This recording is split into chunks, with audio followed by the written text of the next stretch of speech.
Hello, all, and thank you so much for tuning in to COVID Conversations by way of Zoom for WNCU 90.7 FM. We're using this platform to talk about how the virus is affecting the way that we live today.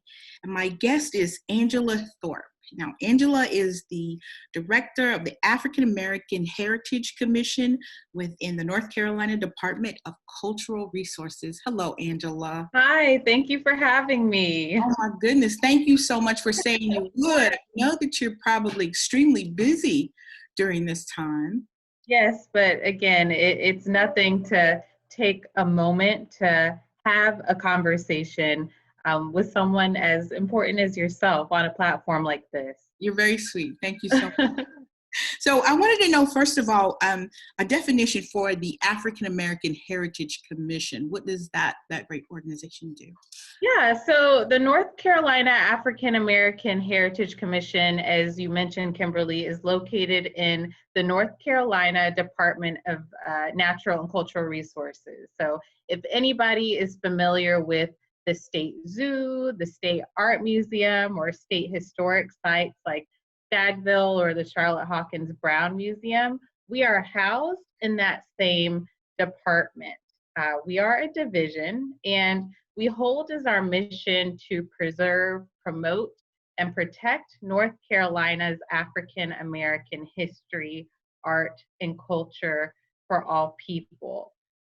Generally, I like to say that takes shape in about three distinct ways. So first and foremost, we provide technical assistance to a group that we like to call African American heritage practitioners. So generally people on the ground like you and myself who are doing work to uplift Black culture across the state. So that means if I get a call about someone trying to preserve a Black family cemetery, I can come in, and help guide them to appropriate resources. Or if there's a group trying to start a Black History Museum or a Black Cultural Center, again, I can come in and try to help them in that work and connect them to resources and people to do that. Additionally, we serve as a connector across the state. So we like to leverage the grassroots heritage work that's going on across the state. So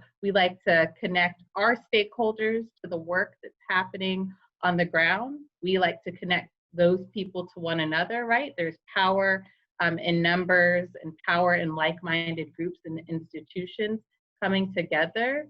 And then finally, we like to connect folks who are doing the work to financial resources and to professional development opportunities. We're not a grant-making organization, but we do have a pretty broad network and we can plug people in. We create or provide experiences, programs, exhibits, different opportunities for people to connect to North Carolina's African American history and culture and art through some of our initiatives. So we're a small team with a really big job and a really huge mission, as you can see. Yes, very much.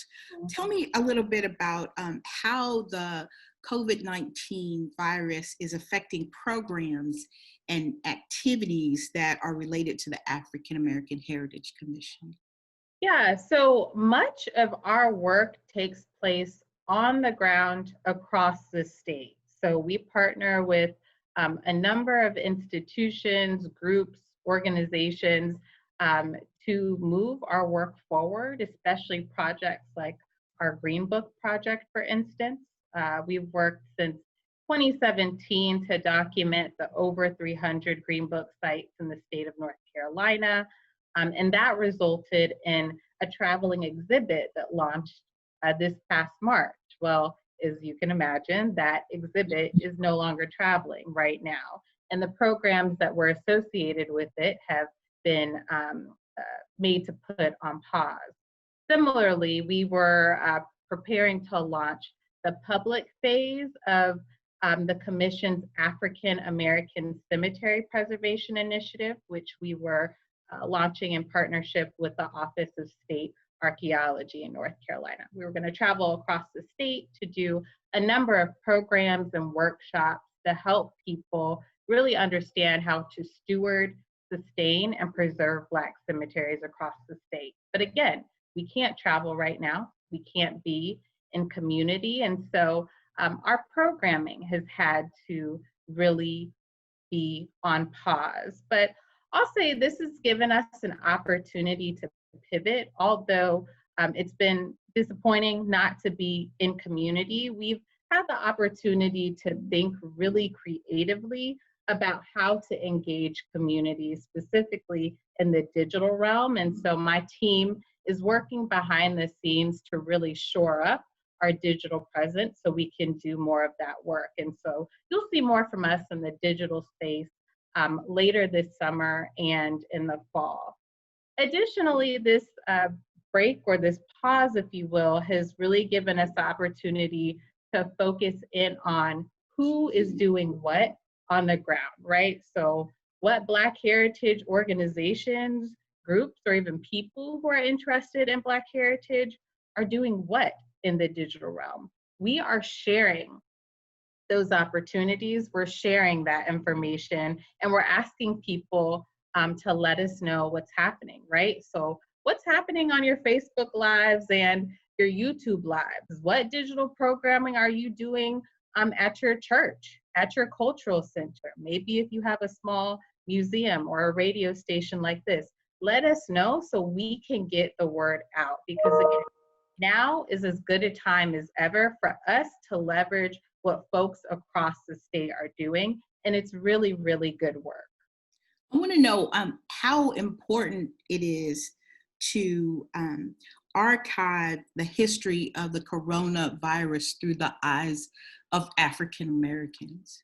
Yeah, it is so important, especially right now. I mean, you and your listeners, my stakeholders, we're not strangers to the statistics that we're hearing. And even beyond that, I know for me personally, the statistics have not been surprising, right? We can look to heritage to understand how and why the systems that sort of created a hotbed for this reality exist. I mean, in North Carolina alone, we're what, 22% of the population. And right now, I think we're having right at about 39% of COVID-19 cases in the state are African American, right? And right at about 36% of COVID-19 deaths are African Americans in our state. It is shocking. It's devastating.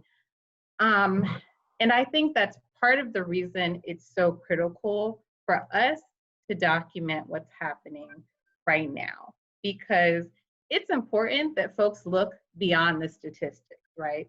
These are my family members, right? These are our friends. These are our clergy people. These are our elders. We know who is behind the numbers. And so documenting our stories, capturing our stories, really, again, sheds light on the reality behind those numbers on one hand. On another hand, I think it is so important for us at a moment like this to document, because it gives us space and opportunity to demand that we are in the record, right? Because when we're not in the record, they'll say that this didn't happen.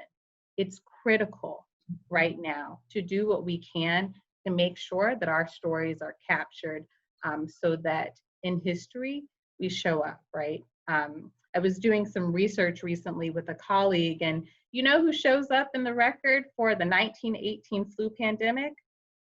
Nurses, Black nurses at St. Agnes Hospital, helping Black people in Raleigh, North Carolina. And the reason why is because someone took the time to document that work, the work of those Black women during that pandemic. So when we don't take the time, we don't show up, our stories are not told, and again, our history is erased. That's so interesting. Tell me then, give me tips that people can use to be able to document their story so that they'll be accepted, so they'll be in good shape so that they can, I guess, stand the test of time when it comes back to history.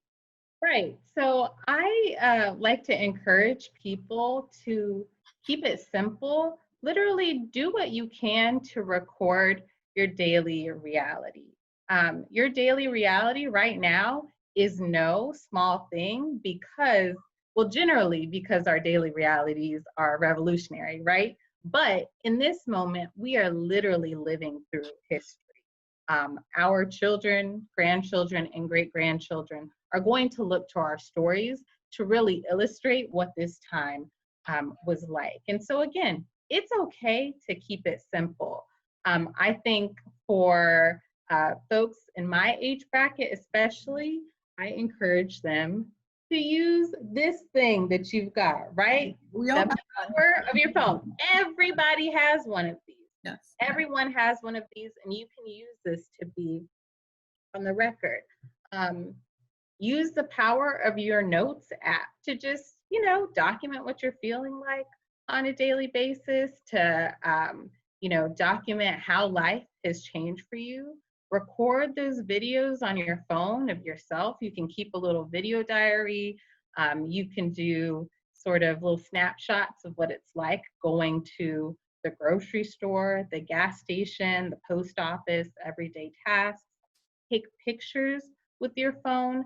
Again, things that seem small and simple actually are very, very powerful. I'll even note that many archives and institutions will want to collect these details, these stories, these realities in digital format anyway. And so when you're prepared and just using the power of your phone, your computer, your iPad, again, you'll be in great shape to make sure that your stories are able to be captured in a format that a repository will accept. Okay. I know that the State Archives of North Carolina is looking for artifacts to document the effects of the virus. So what kinds of things are they searching for? What kinds of things do they want? Yeah, so there's a couple of different things that our state institutions are looking for. I'll say the archives is looking for one set of things, and then the North Carolina Museum of History is looking for another. And so in terms of artifacts, I'm trained in museums, so an artifact is something 3D, right? Something that you can hold. The Museum of History is looking for a few different things. I'll just kind of read off of their list.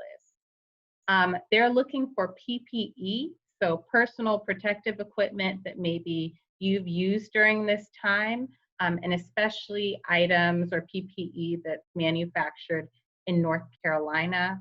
Items associated with frontline workers, of which we make up a huge percentage, right? So what PPE are you wearing to work? Maybe what are some daily things that you have to have as you work at the grocery store, as you work to deliver the mail? Items associated with life during quarantine. So maybe, items associated with schooling your kids from home, maybe new hobbies that your kids have picked up, those buckets of chalk or arts and crafts supplies that your kids are using. Those are items, again, that can help illustrate the realities of the pandemic. Or items dealing with social distancing is important as well. In terms of the archives, the State Archives of North Carolina, this is a group that's really looking for that stuff that's in digital format that I talked about. So those photographs on your phone, those video diaries, some printed material maybe here and there. So if you're taking notes related to doctor's visits or maybe related to working from home, again, they are collecting those types of materials. And they are even doing oral histories of frontline workers, government employees, law enforcement, educators. And so again, those are the types of things that our state archives and our North Carolina Museum of History are looking for. It's so broad. It's like every aspect of how we live. Every aspect. That history will record and people will remember, and others will be able to see what we lived like in the 21st century during this pandemic. It's very exciting work. It is. It is. And again, I think it's so critical that like this is stuff from our lens, right? So these daily things, these items or notes or videos that may seem small actually will play a really huge impact in documenting specifically what African American life was like in North Carolina during the pandemic. Okay, our time is running low. Yeah. So if there's something else that you'd like to share with us, maybe that I didn't ask, please do so.